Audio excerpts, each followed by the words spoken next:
जोहार साथियों, आज राजस्थान विधानसभा में राजस्थान का बजट हमारे माननीय वित्त मंत्री दिया कुमारी जी जो उप मुख्यमंत्री हैं उन्होंने पेश किया गया। राजस्थान सरकार से राजस्थान के शिक्षित बेरोजगार युवाओं को बड़ी आस थी कि इस बार बड़ी नौकरियों की घोषणा होगी, लेकिन इस आस पे पानी फिरा है।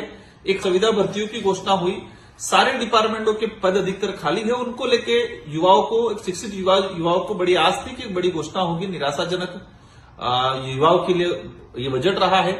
साथ ही आदिवासी बाहुल्य क्षेत्र के अंतर्गत वर्तमान में शिक्षण संस्थाओं की हालत खराब है, भौतिक सुविधाओं नहीं है, कमरे नहीं है, शौचालय नहीं है, चार दीवारें नहीं है, बच्चे पेड़ों के नीचे किराए के मकान में और 4 से 5 किलोमीटर दूर अपनी दूसरी सीनियर स्कूलों में जाने को मजबूर हैं। कई बच्चों ने स्कूलें छोड़ दी, ड्रॉप आउट हो चुके हैं। तो एक बड़ी आस थी कि विशेषकर आदिवासी पिछड़ा रेगिस्तान इलाके के लिए शिक्षा की भौतिक सुविधाओं को सुधारने के लिए बड़े बजट की घोषणा होगी, बड़ा पैकेज आएगा।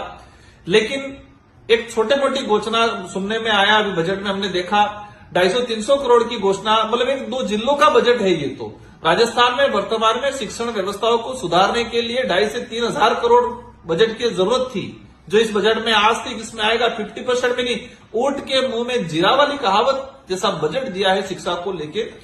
तो हमें आशा थी, वो निराशाजनक रहा।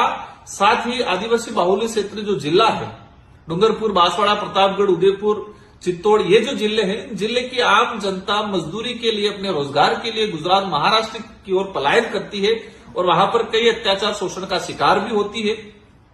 इस पलायन को रोकने के लिए हमने लंबे समय से प्रयास कर रहे हैं कि माही और कटड़ा जो बांध बना हुआ है, इन बांधों से डूंगरपुर, बांसवाड़ा, प्रतापगढ़ उस इलाके के जितने जो तालाब हैं, उन तालाब, जितने जो नदियां हैं, नदियों को आपस में जोड़ के एक बृहद सिंचाई परियोजना स्वीकृत कराने की मांग चल रही थी, ताकि हमारा जो पलायन हो रहा है गुजरात की ओर, वो पलायन रुके और वहां के लोगों को एक सिंचाई के माध्यम से अच्छा अपनी आमदनी को प्राप्त कर सके। तो इसमें भी निराशाजनक रहा। और विशेषकर इस बजट के अंदर आदिवासी बाहुल्य क्षेत्र को नजरअंदाज करके सरकार ने एक अन्यायपूर्ण बजट देने का काम किया है। हमारे उस इलाके के अंदर एक ट्राइबल टूरिज्म, राजस्थान का सबसे बड़ा टूरिज्म हब, या कहे कि टूरिज्म डेवलप करने जैसा हब है, तो डूंगरपुर, बांसवाड़ा, उदयपुर ये भौगोलिक दृष्टि सुंदर इलाका है। तो ट्राइबल टूरिज्म कॉरिडोर की लंबे समय से हम लोग मांग कर रहे हैं। पिछले सरकार में इस प्रोजेक्ट को, मैंने डीपीआर की भी घोषणा कराई थी, लेकिन इस सरकार आने के बाद इस ट्राइबल टूरिज्म कॉरिडोर को जो सपना था उसको भी कहीं न कहीं उन्होंने ठेस पहुंचाने का इस बजट में, मतलब कहे कि उसको घोषणा नहीं करके वहां के जो युवा थे उनके साथ, वहां की आम जनताओं के साथ, वहां की जो जनता थी उनकी आस थी, उस आस को भी उन्होंने निराशाजनक बजट दिया है। कुल मिला के ये बजट जो आस थी उस आस अनुरूप नहीं रहा है, एक निराशाजनक बजट रहा है और आदिवासी बाहुल्य क्षेत्र को नजरअंदाज करने का काम किया है।